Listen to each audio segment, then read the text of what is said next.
Hello and welcome to this episode of Econ Talk Kickstart 2023 on CGTN. I'm Michelle Vandenberg. And today we're going to talk about the hottest topic that's in literally every conversation you have, AI and of course, ChatGPT.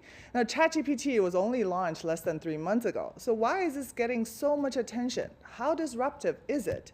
And what's the future looking like for AI?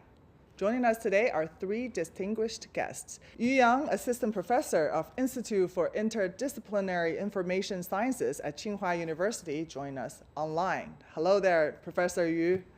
And we also have Amy Wei, Senior Director of Product Management at Trip.com Group, and Yu Kai, Professor of Shanghai Jiao Tong University and also co-founder of AISpeech, are here in the studio with us. Welcome. So, you know, this is such a hot topic right now. Let's first talk about why is this ChatGPT such a game changer? Why, is it because of the technology? Is it because of the consumer product? It's a consumer product for AI. And why don't we start with our online guest, Professor Yu? This is a very important question. Okay, ChatGPT is a game changer because of two reasons. First, ChatGPT is a new type of digital infrastructure. And I must say, it is not the only such digital infrastructure. Before ChatGPT, generally speaking, every AI model is trained for one task.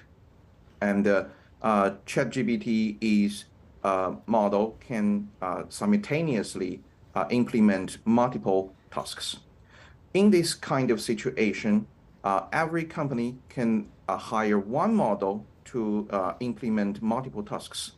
And at the same time, ChatGPT can be hired by the companies in many industries and even benefit the research and entrepreneurship.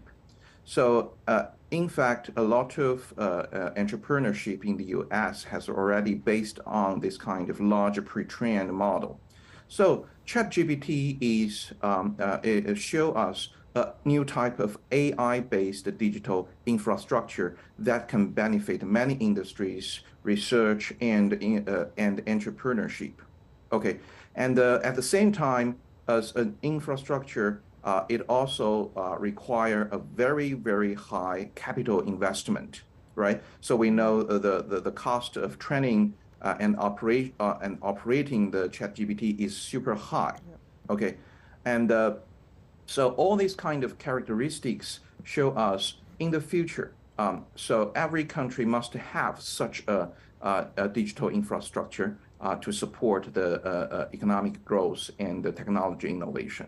Yeah, okay, exactly. So but I must say that this generate a new entrepreneurship and research, especially entrepreneurship opportunities, because ChatGPT is not the only AI-based digital infrastructure. So we know ChatGPT is built up on the large pre-trained model GPT 3.5. So based on this kind of large pre-trained model, we still can develop different digital infrastructure model for this kind of, we call it general AI. General AI means one AI model can implement multiple tasks. I think this is a reason why ChatGPT is a game changer and attract so much attention. On one side, it show us a new business model. On the other side, it show every industries that AI can benefit your industries. This is the reason. Yeah, and Professor Yu Kai, you're an entrepreneur yourself. You've co-founded AISpeech, and so for the ones that don't really understand the background of this, so what's the technology behind ChatGPT? I know it's probably like a lecture, but in a short period of time, to explain to us what's the background, what's the technology behind it, what makes it so human-like? Right. Yeah. Actually, ChatGPT itself is we call it a foundation model. Mm-hmm. Sometimes we say big model, but actually that is not the strict term. The strict term is a foundation model. It's a general foundation model. ChatGPT itself is a generative generative AI model. It's not a discriminative AI model. So it can generate content. And I think that is very important why people think it has large potential. In terms of technology, actually 3 things make ChatGPT smart. The first one is we call it a big model or large model. Large language model, LLM, is the first technology. ChatGPT has about 175 billion parameters. It's like it has a pretty much strong mind. Yeah.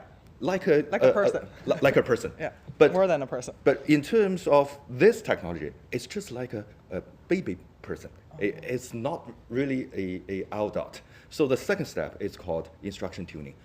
Basically, people feed instruction data, transcribe instruction data to train the model so that it can accept human instruction. But to this extent, it's like it get a teacher to teach the baby, so the baby grow up. And the third one is called RLHF, reinforcement learning with human feedback. It's basically make ChatGPT talk to a function produced by human so that it can align with the culture, of the society. So those 3 technologies make it quite smart. And Amy, some people are saying that ChatGPT for AI is like what Netscape was like for internet. To what extent do you agree with that? How disruptive do you think it is? I think, to my perspective, I tend to agree in 100%. Because for me, I'm working on the internet industry. So it's something like a moment that when Jobs, they showed the iPhone with a touch screen. Yeah. So the ChatGPT-like technology can be the infrastructure that build such kind of capability that a lot of things are able to do. For instance, it can be a very efficient tool that for those users, whenever they try to search something, previously you search the specific term in the search engine, but now you can ask any what question. It can understand all the long sentence and provide you the result. As for company, it also can be a very efficient tool that will help to generate the content. As Professor Yu just mentioned, it's a generative one. So it's able to generate their tags for marketing, or sometimes even associate the meeting summary, etc. So it can be a very, very efficient tool, both for the consumer and for the company. And in terms of applications, what comes to mind the first? What do you think will be the first applications for ChatGPT? Well, content generation, all kinds of content generation. For example, it could be like C-trip advertisement, or itinerary plan, or maybe law document, something like that. Yeah, I agree. I think for the use case, the most use case I can see now is the marketing purpose. There's a lot of the collaterals that you need to generate for an article or for some kind of advertisement words. It's a shorter or longer one, but you just tell ChatGPT what kind of text you want and in what format it will able to generate for you. And for the trip industry, that like the itinerary, that you might need some kind of specific question, like it's a 5-day trip in Shanghai or 7 days in London. And is it a leisure one or is it for with the family? So it just helps you to give her some kind of very specific text-based itinerary. Is very, very helpful. Very wide application. What about you, Professor Yu? I think this is an opportunity for education and also other public services like even the health medical part, because from the education perspective, even though many universities has forbidden the use of ChatGPT nowadays, but in the future, I think ChatGPT can be a very good assistant for the education. For example, for those people who are not native English speakers, for students, it is a good way for them to practice and improve their writings with the help of this kind of tools. Yeah. Well, as a computer scientist and engineer, I want to add a few cents. Actually, one special ability of ChatGPT is to generate code So it can be used as a coding programmer. tool, Yeah.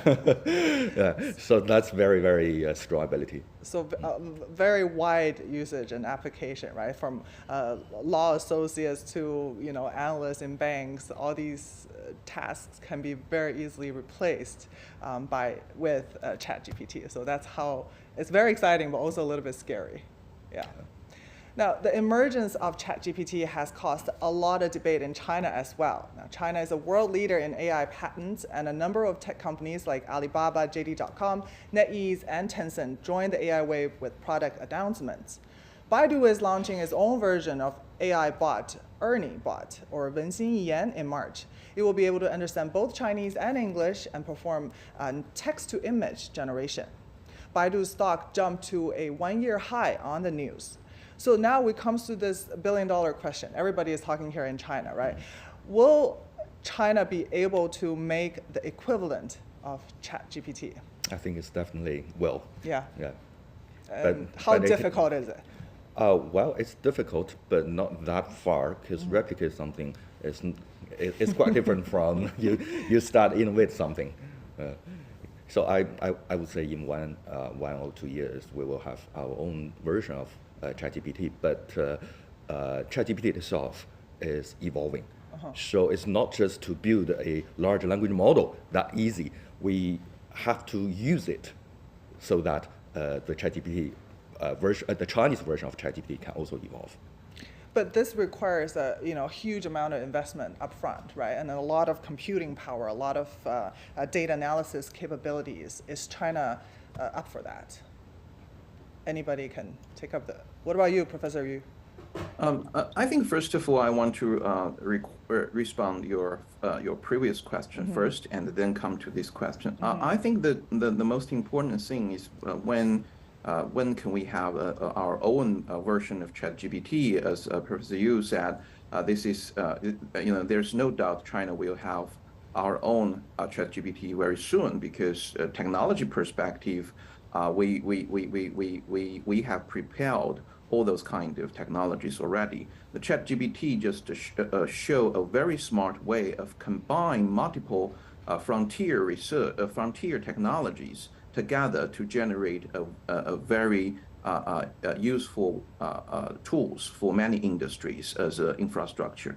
I think the most important thing for us to ask is what other type of AI-based digital infrastructures, whether China can figure out those kind of other AI-based digital infrastructures as soon as possible. I think this is a key question.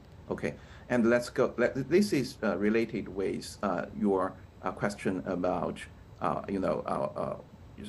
as you said, this kind of large pre-trained model require a lot of investment, which means it's really hard for universities to build up this kind of infrastructures. And on the other side, it is highly risky. That means it not necessarily success. So it's really hard for conventional enterprises to invest it. So this is a dilemma. And we can see OpenAI or DeepMind, these kind of institutions, they are not conventional universities. They are also not the conventional enterprises. We can call them new type of research institution. Okay, so this kind of new type research institution, on one hand, they can tolerate this kind of high business risk. On the other side, okay, they can hire a lot of resource, including the capital labor and the knowledge resource from the market. As we know that OpenAI hired a lot of people in Africa to label and check the information, right? This cannot be accomplished by Stanford or Berkeley. Okay, so that means let's come back to our own country, China. Do we have such research institution? I must say yes. On one side, we have conventional state-owned research institution. Okay, so those kind of research institution, on one hand, they can hire a lot of labor, capital, and knowledge resources, And on the other side, during last 2 decades, they already tried to reform themselves, and they can they have the capability to get the resource not just from the nation, but also from the state, but also from the market. And at the same time, now during last 5 years, China already tried to build their own new type research institution, like Beijing has Zhiyuan Institution, and this kind of institution is a hybrid model between the traditional conventional universities and the conventional enterprises. And the third advantages of China is, we have a very strong governmental capability. Government have a lot of capability, not just capital capability, but also labor capability to invest for this kind of big project. Okay, so I must say China should should focus on how to reorganize its research industry or research sector to develop this kind of new type of research institutions, so that they can catch up, or they can catch up this kind of wave of AI digital, large, not just the language model, the large AI models development. That exactly brings us to the next topic about innovation in China and research and development. So what do you guys think that China needs to do to kind of promote innovation and also help with these institutions and help with the development of new things? You said copying is not difficult, right? Replicating is not difficult, but we didn't come up with it first. So in the future, there will be other products that are disrupting, are game changing. How can China be able to, be that game changer in the future? I think we probably need more patience and a culture which support fundamental innovation. When we say innovation, we can split it into 0 to 1 innovation or 1 to n innovation. China, in the past years, we've been good at getting like 1 to n innovation. But for 0 to 1 fundamental innovation, it is highly risky, and it requires lots of resources. So to do that, we need more time as well.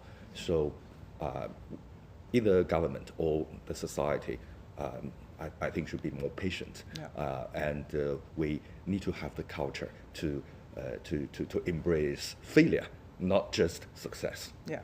ChatGPT didn't come up in one day, right? OpenAI has been there for a long time, and they had a long time of preparation. Even when GPT-3 comes out, people tend to criticize, not really think it's a game changer. Mm-hmm. And how can we have more patience? That's the thing. What needs to be done to change the situation here in China? How can people be more patient? How can we have 10 years and have nothing, and have the very high potential of failure, but still be able to invest the money and the human capital into something that could potentially be disruptive? I guess that's what we need to think about. I want to argue a little bit. Mm-hmm.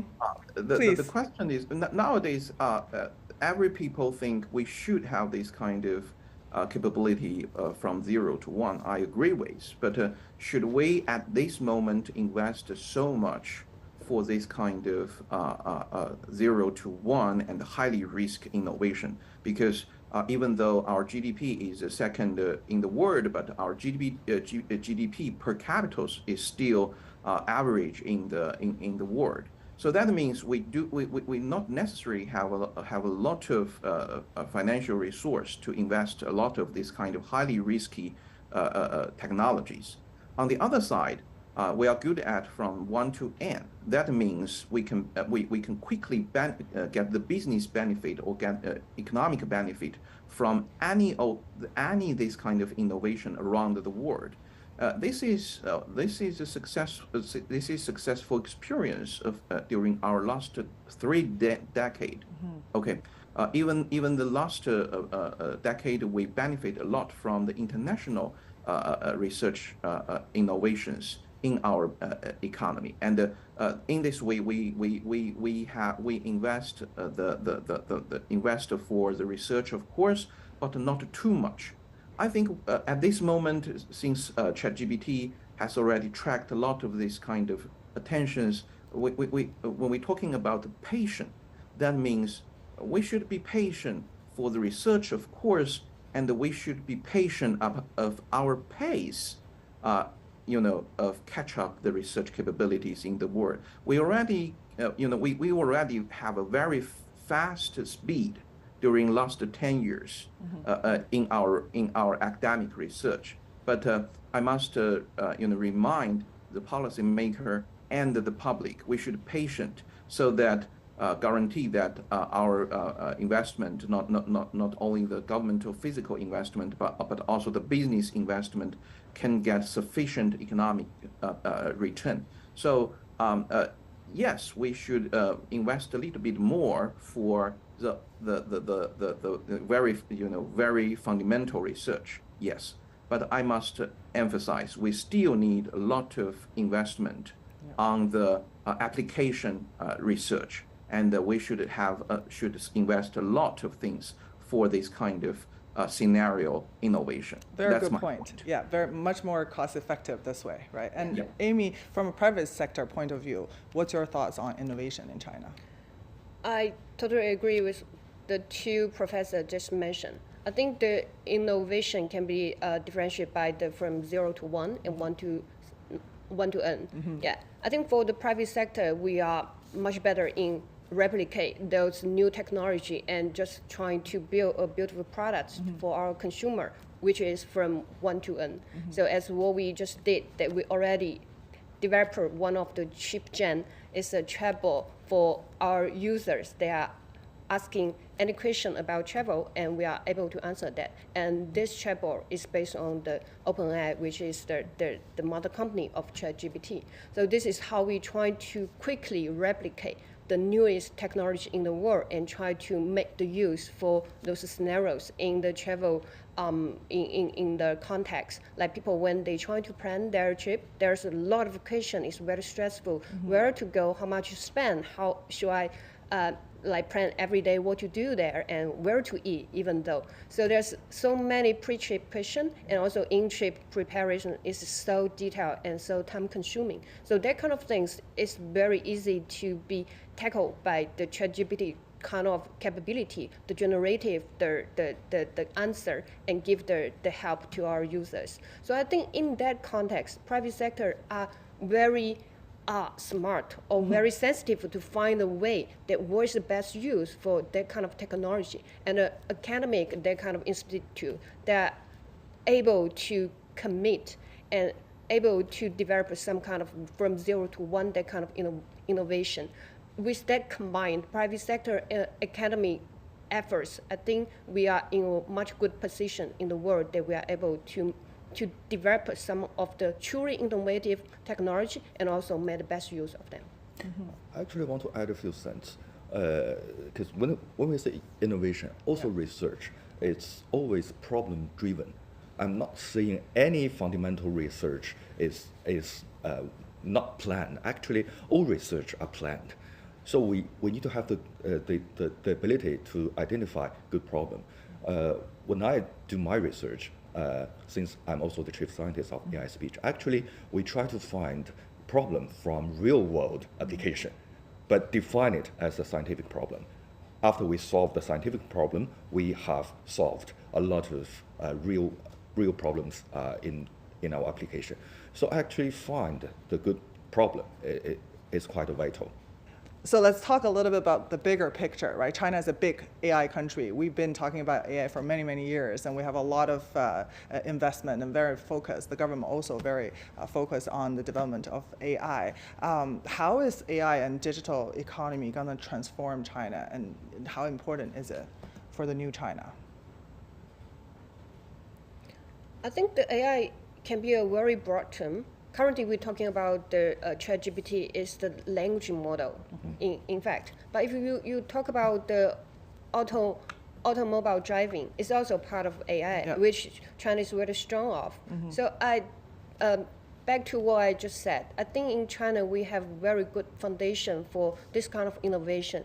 It's only at this moment we talk about the language model-based AI, but only all the other areas, and we already made pretty good use and also have a very good product for them. I think China is actually facing a big problem of human resource limitation. Although we have a large population, but in the next maybe 10, 20 years, that would be a grown up old generation. So in terms of generating new technology using AI, we could probably solve this problem. So it's a digital transformation shaping China for the elder society. I think that's a very good thing for China. And Professor Yu Yang, what's China's advantages in becoming the world's next largest digital economy? Okay, I think China's advantages has multiple perspectives. First, China has already realized it should restructure its economy from two dimensions. One is the geo-economic perspective. Okay, so China has promulgated the plan of Eastern data West calculation plan, or Eastern data Western computation plan. That means a plan to invest a lot of these kind of digital infrastructures in Western provinces, where we have a lot of electricities and the weather is moderate. Okay, when this kind of large pre-trained model become the foundation and the infrastructure or new digital infrastructures for the digital economy in the next era, we can see this kind of Eastern data, Western computational strategy is very can benefit a lot from this kind of wave. That means we can consider to develop this kind of model, AI model nexus in the Western province, like Xi'an or like Chengdu or other cities in the Western provinces. They can invest for this kind of large pre-trained model, and they can play the role of a large pre-trained model nexus to support the entrepreneurship in their own provinces and to support the entrepreneurship and the business in the eastern provinces. And the China's very strong infrastructure in communication system and the electricity system can support such nationwide development of the AI digital infrastructure. I think this is the first perspective of China's advantages. The second China's advantages is China is a developing country. Okay, so we are experience the industrialization process when the AI technology innovation happens. This is different from other countries. Okay, this is different from the developed countries. That means the AI technology progress can benefit the industrialization process, and AI technologies can reshape our imagination about urbanization process. For example, during last decade, the short video industry has already reshaped our imagination about urbanization. In developed country, people must come to urban area to get the opportunities to join the economic growth. But with the help of internet, people already can still live in rural areas or suburban areas, but still connected by internet to participate into the modern business or even industries. This is a very important issue. So next decade, China's industrialization process and this kind of urbanization process still can interact with the AI technologies penetration into business and other industries. For example, the healthcare and the education sector. Okay, so if we can deploy these kind of high-tech AI technologies in rural or suburban areas to help to improve their education and industries, healthcare and education sectors. That will benefit a lot of people. So I think these two perspectives, one is China's national capacity of coordinate, invest large infrastructures. And China already have this kind of Eastern data, West computational strategies. So it is a time to think to build up large pre-trained models nexus in the Western provinces. This is one perspective. The other side is encourage the private sectors to penetrate those AI technologies into every aspect of industries to help China's industrialization process and reshape China's process of urbanization. This is my point of view, why China has some advantages in the digital era. Mm-hmm. Now, another question that's very popular, everybody's asking, is how disruptive is AI, and in particular ChatGPT, is for the labor market. You've mentioned that China will be facing some labor shortages, but will ChatGPT, would it take jobs? Will it create jobs? Or would it happen one first and then the other? Well, think about that. When people invent car, and we lost some kind of jobs, but we create new jobs. Well, for ChatGPT, obviously it is quite disruptive, but I think it will also create new jobs as well. For example, nowadays there's a new job called prompt engineer.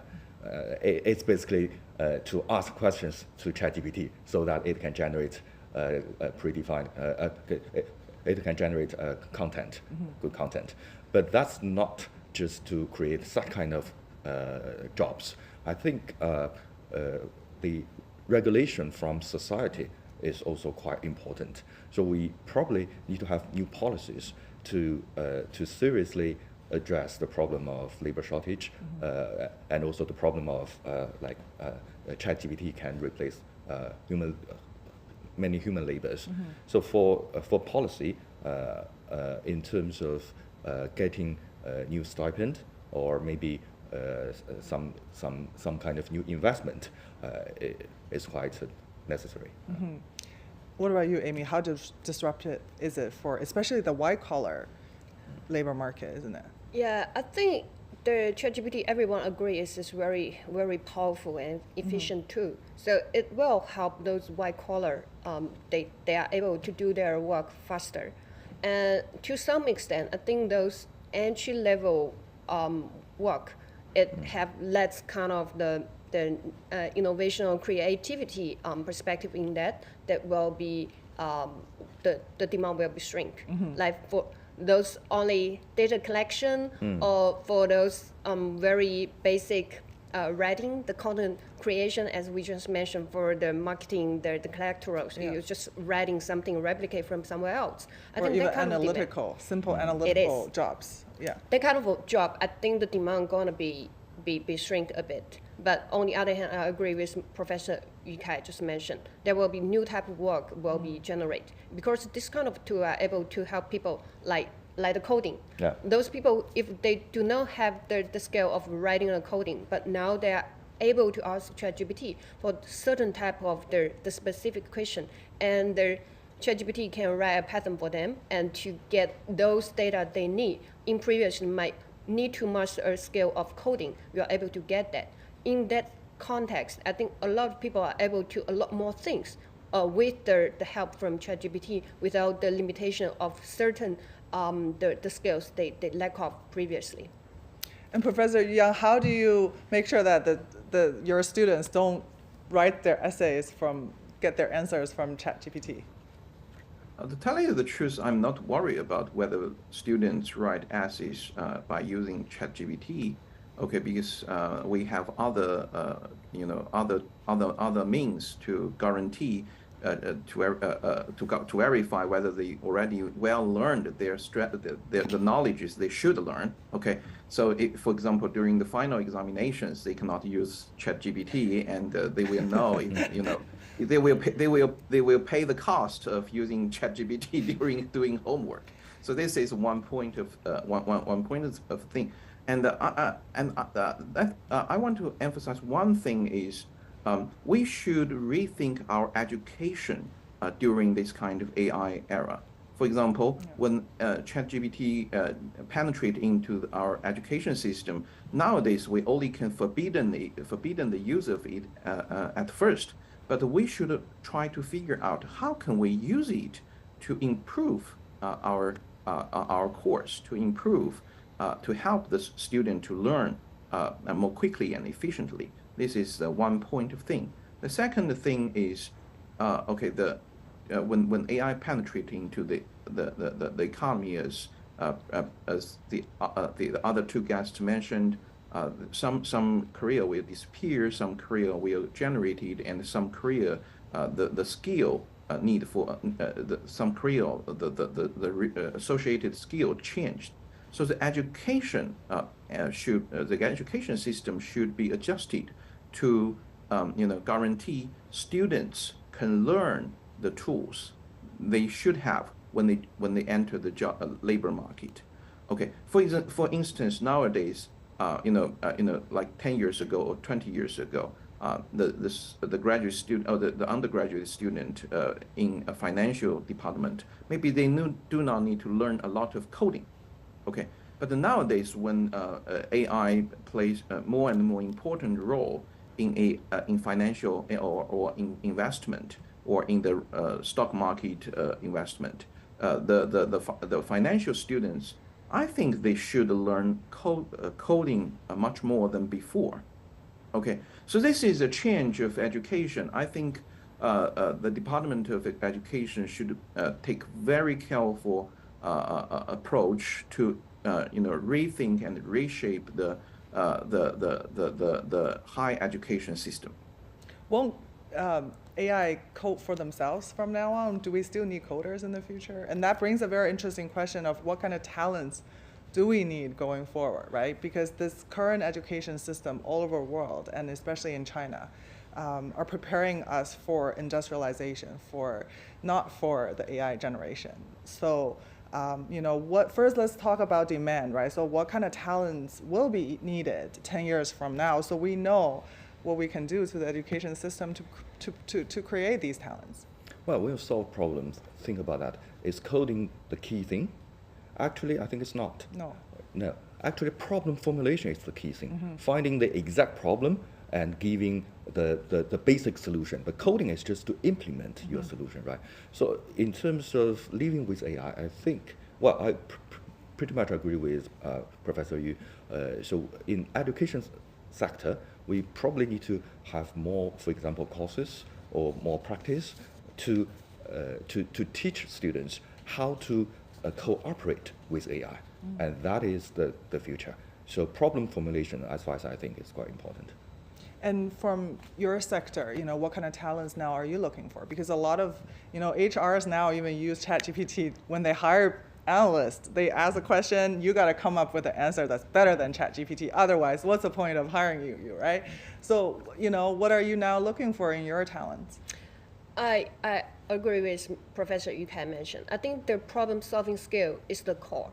All the rest are just tools. Like ChatGPT is one of the tools we are able to master and use for the work, as well as the language. Like the English, we don't think is the purpose we learn it, but it's the purpose we try to communicate and understand each other. So same as the ChatGPT.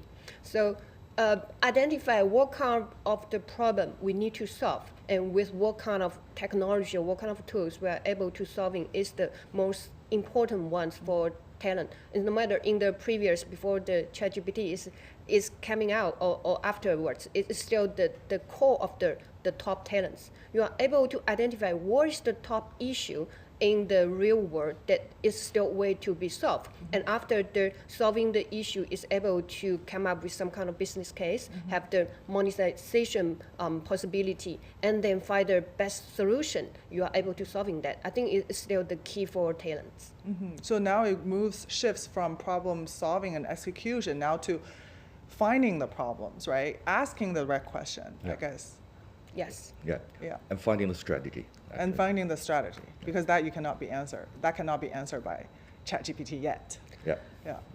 The ChatGPT, I think the essence is still a language model. So it uses the statistical the data to generate the answer. But I think the real world, there's so many new questions coming up, and it still requires the human intelligence. We're trying to figure out that how we are able to solving that. It's not only about that you repeat the previous answer, but you need to creatively to come up with something that is new and able to bring a smarter way to solve it. Yeah. Exactly. So creativity basically is now the key, right? It's the differentiator between the machine and human. Yeah. Yes. So But I want to add one point that yes, creative. I fully agree with the Professor Yu Kai and other guests that the creativity plays a very important role. And at the same time, people should not worry a lot about the labor market. We still need a lot of other job opportunities like the labeling workers, okay? And like ChatGPT, we need a lot of people to do the fact check, because ChatGPT can generate a lot of fabric stories, completely faked information, and they can create the research articles which never exist. So that means we need a lot of these kind of workers to figure out whether the generative content is true information, or like the images they generate, whether they will violate the regulations and rules. So we need a lot of these kind of workers too. So I think the most important thing is for the Department of Labor is to figure out what is the AI good at and what is AI not good at it. So as Professor Yu Kai mentioned, we should train students to work with AI. So there's multiple skills we need to work with AI. This is the point I want to add. So we can talk about this for hours, but we got to move on with the program. So ChatGPT was launched at the end of November last year, and it only took 5 days to reach 1 million users, and the number of monthly users reached 100 million in January. And Microsoft decided to pump up $10 billion into ChatGPT maker OpenAI following its initial investment of $1 billion back in 2019. Now it hopes to use this new technology to revive the search engine Bing, and that could change the dynamics in the search engine market. And of course, Alphabet Google can't sit still. It spent almost $400 million on AI startup Anthropic as its own chatbot to rival ChatGPT, but that has not gone well. A factual error led to $100 billion being wiped off the company's market value. So now, we just talked a little bit about the limitations of ChatGPT, right? There are still things that AI cannot do and cannot replace humans, but that's changing quickly too. So we've moved from ChatGPT 3 to 3.5, and 4 is coming very soon. What do you see? How do you see AI developing in the next 10 years? How fast? How much changes are we going to see? Well, I think. From the private sector, I can see maybe AI will be the infrastructure and will connect with most industry. So everything you are able to master the capability generated by the AI, that you make some use of it. So this is one of my imagination in the future. The other point is that I think the way of communication and interaction with machine will be changed. For instance, I think the coding is previous the way that a coder communicate with their machine. But nowadays, we are able to using the natural language to tell them what we want to do. If we add the ChatGPT type of capability with the speech to text or text to speech, we are able to using the verbal language to communicate with their machine to do the things. And because the logical capability, the ChatGPT is able to understand what we're actually asking for, and then the total conversation and communication, the interface will be changed from now on. Well, I think from the technology viewpoint, ChatGPT is going to change our way of information searching, or we can say knowledge searching. In terms of knowledge searching, we probably just need to ask one question and we get right back the correct answer. Currently, it's not accurate, but gradually it will be. But more importantly, ChatGPT, it's not just a language model. Well, now it is a language model, but I would say in 10 years, it's not just a language model. It could be a protocol between information world and physical world. So ChatGPT will be linked to operating systems. As several researchers are now doing, they sort of combine ChatGPT with robots, because ChatGPT can generate procedures so that robot can follow the procedure and operate in real physical world. So as using language as the protocol, ChatGPT will change physical world as well. And now ChatGPT is only as smart as the questions that they get, right? So, but what opportunities does it bring to entrepreneurs? Professor Yu Yang, do you want to start with that? Okay, so I think let's go back let's get one step back.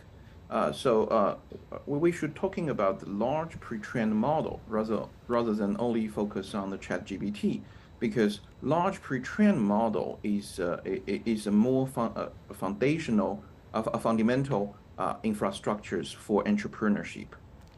Okay, nowadays we have large language models, and the reinforcement learning academy is still focused on whether they can have their own reinforcement learning large models, and also the CV area also want to have their own large models. I think the one thing is whether those areas can have their own large-scale models or large pre-trained models so that can support the entrepreneurship. But nevertheless, this kind of large pre-trained language models has already become a very important thing for entrepreneurship.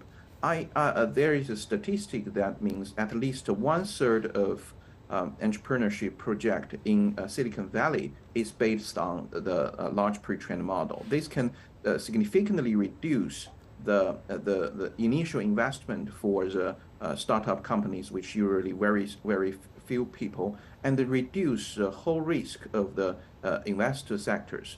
This is one important thing. But another important thing is, I think research itself or entrepreneurship itself should not only focus on this kind of ChatGPT related area, but also can have a broader scope, because in other areas, AI still have a lot of opportunities for the entrepreneurship, and China has already promulgated its plan for AI frontier research. I think that plan is quite good because it gathered the ideas from over 100 top CS researchers from different areas.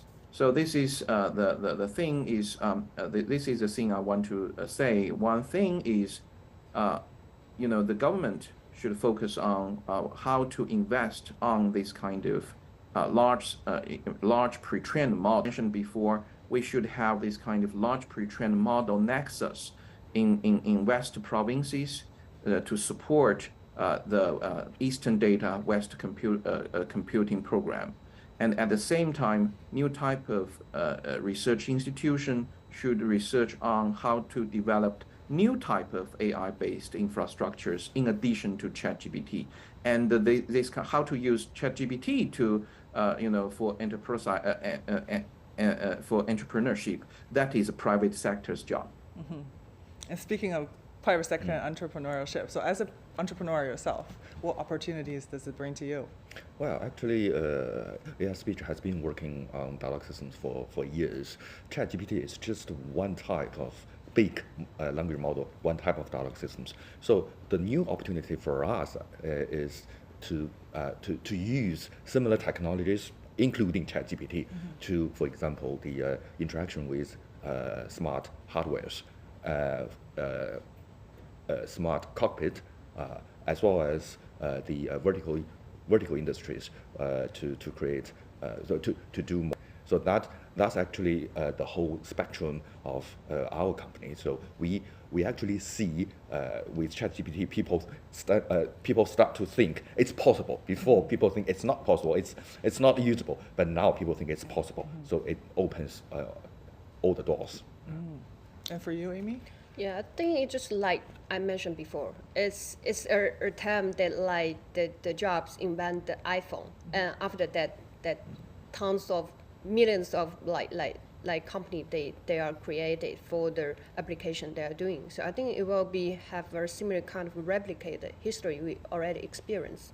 So the ChatGPT or the pre-trained model, the large language model, they're very good at like the summarization for like after this show, if we throw the speech into the model, they can generate what's the key points and they list it out. This is something they're able to do. And the content creation for the those marketing workers or other type of workers, and also for the understanding of the semantic question, like in my industry, for the question, those very vague, very complex question, they can answer. So all that kind of areas, they still have many different scenarios need to be identified. But currently, the ChatGPT is only one of the showcase that it can answer the question. So how to combine the knowledge base? Like for our team, that we're trying to consider, is it able to teach the ChatGPT or teach the OpenAI the model, all the FAQ we have, and help people to actually answer all the related questions. Is this ticket able to change or refund, etc. All those kind of specific tasks based on a company-based, the knowledge base, and then to train and combine with the use of the ChatGPT. I think it will emerge a lot of different opportunity for all entrepreneurs to discover. Yeah. Well, for technology company, I want to also add one cent. So ChatGPT is AGI model, so artificial general intelligence. However, I think it's now going to be specialized. So for different sectors, we probably need to have special ChatGPT for each sector. And to build special ChatGPT, it's also a work for AI companies. So it does bring opportunities as well. Yeah, for sure. Now, as we just heard in the VO, right, Microsoft invested heavily into ChatGPT and now is the biggest shareholder of ChatGPT. What does that mean for Microsoft? Does it give Microsoft an unfair advantage? Yeah, of course. I think, especially the competition against Google. I think Microsoft is now leading. Yeah. Anyone wants to add 2 cents to that? I think the competition is anyway from the world is good for the progress. Otherwise, the manipulate for the search engine or any other type of area, I think it always welcome the competition. Yeah. The Microsoft, they invest a lot in the OpenAI and the ChatGPT type of work, and they have a lot of the corporate business. So they're able to embed that kind of capability into a bunch of their products. For instance, if you try to use the OpenAI service, you need to use the Azure. You open an account there, and they also they acquired GitHub, and now they have the ChatGPT OpenAI based code tool called Codex. You are able to writing or generate a code by using that. So by combining that kind of the capability OpenAI and ChatGPT used, they are able to produce a lot of tools. So for Microsoft, it just expand their horizon to able to provide more new being. It already showed that how a search engine can be transformed from the previous, okay, you ask a specific question and you find from the tons of the answer there, but now you are able to get a very very straightforward answer, but still give you the reference where it comes from to further check. It's much more efficient compared to previously searching experience. Yeah. And OpenAI started as a nonprofit, right? But it's not anymore. And Elon Musk has recently said that it's now a very dangerous thing. What do you think is the danger of OpenAI and ChatGPT? Well, the danger is it can evolve, this report saying that it has passed the so-called Turing test. Basically, a human cannot distinguish it from real human beings. So it can bring lots of fake. It could has the possibility to bring lots of fake facts or fake news. So that is a big danger. Anyone wants to add to that?